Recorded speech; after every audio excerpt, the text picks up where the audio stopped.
Hey guys, I just wanted to start off by saying that just a few years ago I was hiding from fam and recording videos while I was supposed to study for a thing that I didn't want to do. And a few years later, I'm getting opportunities like this. So I wanted to thank all of you because a lot of it is because of the support that you give on the channel. This is a weird way that I'm sitting, but this is the only angle I could figure out. But I just wanted to say thank you again, and I hope you like the video. I just wanted to tell you that I'm really grateful for all the support. Thanks.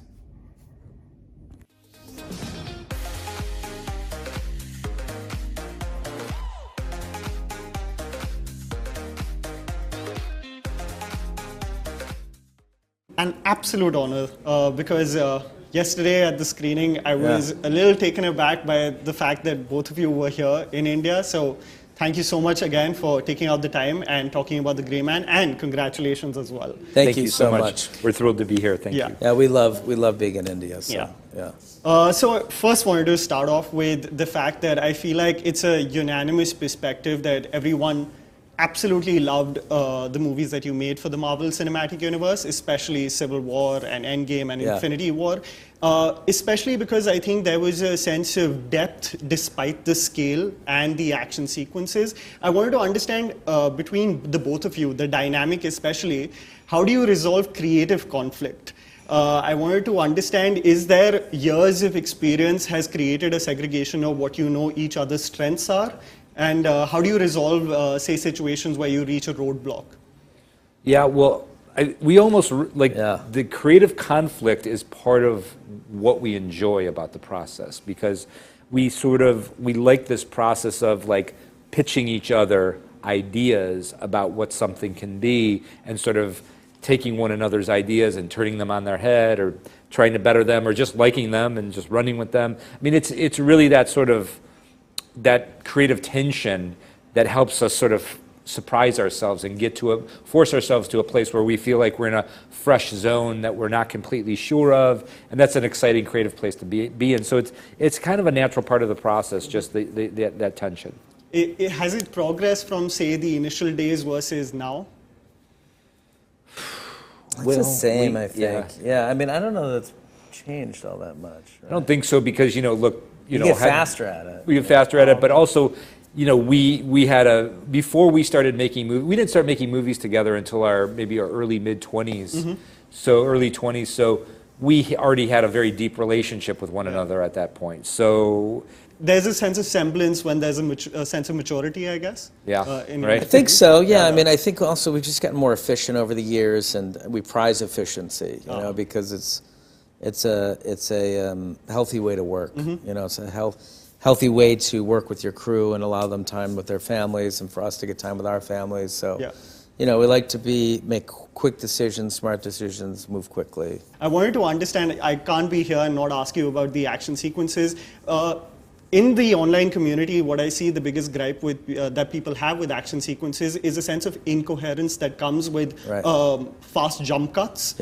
I wanted to understand from the shooting perspective versus what goes on the editing table, how much of it is already done with the way you choreograph the scenes and capture them versus how much work needs to be done on the editing table? We shoot a lot of footage. I mean, we really do like to capture a lot, especially on an action sequence. It's very, we have a lot of different ideas that we want to explore.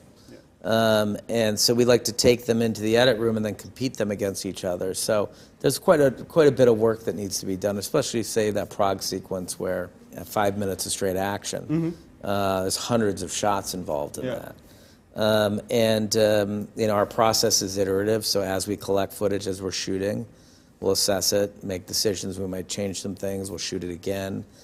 But as long as your blocking is clear, and your storytelling is clear, and you're tracking your character, then I think that, when you lose track of the characters, when that incoherence is really bothers people. But sometimes incoherence can be part of the art of it, too. The art of it, It's you're trying to create chaos.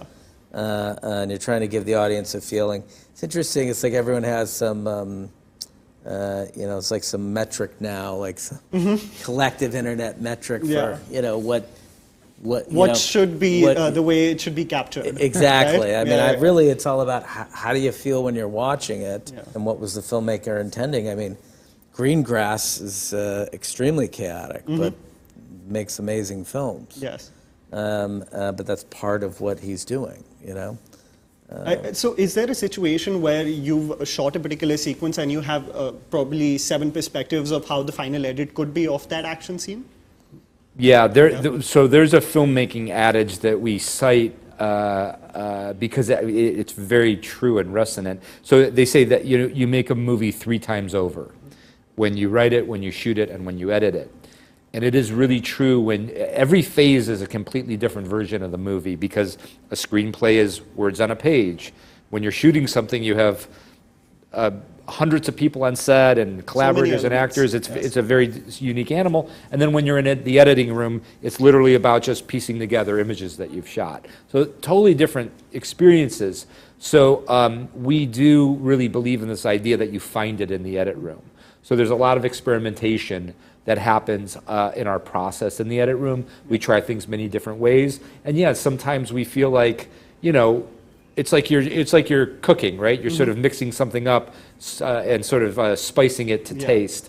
And sometimes you need to go back and get a little more of something you might not have collected properly during the shooting phase. That's very interesting. I also am a big fan of your filmography, especially the cheeky humor and sarcasm that's integrated into the screenplay. Again, I'm bringing up internet nomenclature and all of that, but there's a running joke right now called jokes per minute on how it almost gets exhausting of some creators having a anxiety of a laugh not being generated from the audience in their screenplay. And I feel like both of you have like a right balance of it not being exhausting. Is that something that you are very particular of while you're writing, that it shouldn't weigh heavy on the progression of events? Well, it's tone. You know, if you're, and we like tone where there's real stakes, but part of what makes it funny is that there are real stakes. And you could lose real stakes if it's always funny. Then the audience has lost a sense of danger. So you have to find a balance. What moments, it's like creating a piece of music. What moments can, it get a little lighter, but the whole piece, has to still maintain a shape and a feeling to it. So ultimately, at the end of the day, it's really just instinct about what we like and how we don't lose. Gray Man's a very complex tone. It's very violent, it's edgy, it's dark. Bond is a hero. He's hired, he's trained by his government to go stop bad people from doing bad things. The Gray Man is an assassin who works for bad people, so it's starting from a much darker place, tonally. And so when the humor smashes into it, hopefully it creates something more unique. But I think different. The way you sort of, the way you get past the jokes per minute sort of dynamic is just by trying. We always keep it organic to the character and to the situation. You just have to. If you want some humor, you have to create the right situation that allows for it, and the characters have to be in the proper place to sort of go there. It definitely didn't seem overbearing at all with the Gray Man. That's one thing for sure. Lastly, I wanted to ask you, because you are in India, what I loved about Dhanush's character was that his identity was almost unassuming. It was almost second nature that he's from India and he is from Tamil Nadu.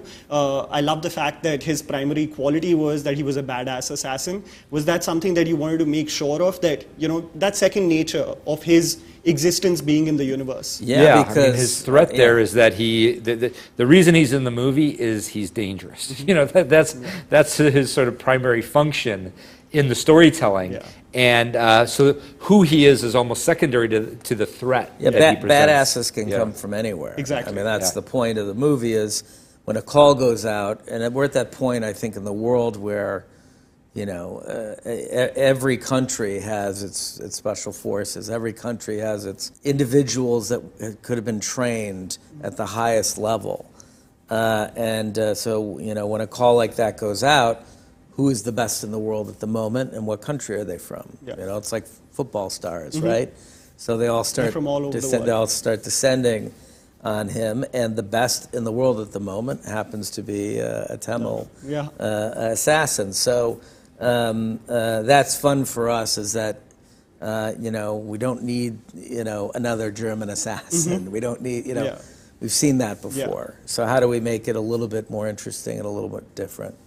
I'm almost done with time right now, so because you're here, the last question I wanted to ask you is, you've mastered the big cinema experience, and now you've done so exceptionally well with Extraction and The Grey Man now on Netflix. What do you think is the future of cinema in terms of the segregation now that you see of movies that are directly releasing on the big cinema versus segregating and coming on a platform like this? The one thing I'd say is I don't think anyone needs to be fearful, right? We should take fear out of the conversation.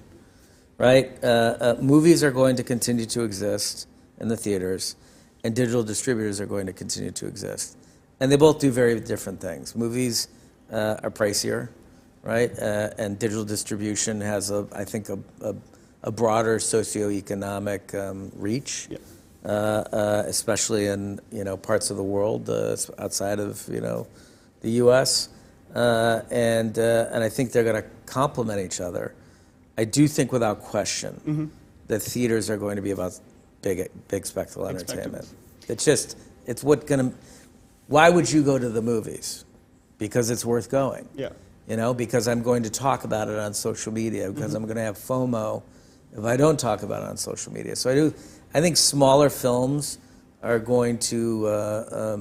The digital distributors are going to become the home of smaller films, but I think that's a good thing because they actually spend more money on them.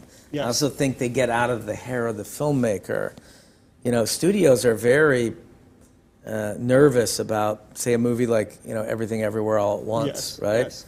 There's a lot of pressure that's for what it is. It's very experimental and it's pricey. But with a digital distributor, they don't care as much. They're willing to take that risk because they know have the platform that they can put it on, and they can shove people towards it with the algorithm and get the return on their investment. That's a huge positive for artists. So we think, moving forward, you're going to see both doing quite well. And every film finds its place. That's true, and it will. Yeah. We also feel, though, ultimately, over the next few decades, that our experience of stories are going to transform. Technology is going to transform that experience. It's going to become more three-dimensional, less two-dimensional. It's been a 100-year run with, a light bulb projecting images onto a screen.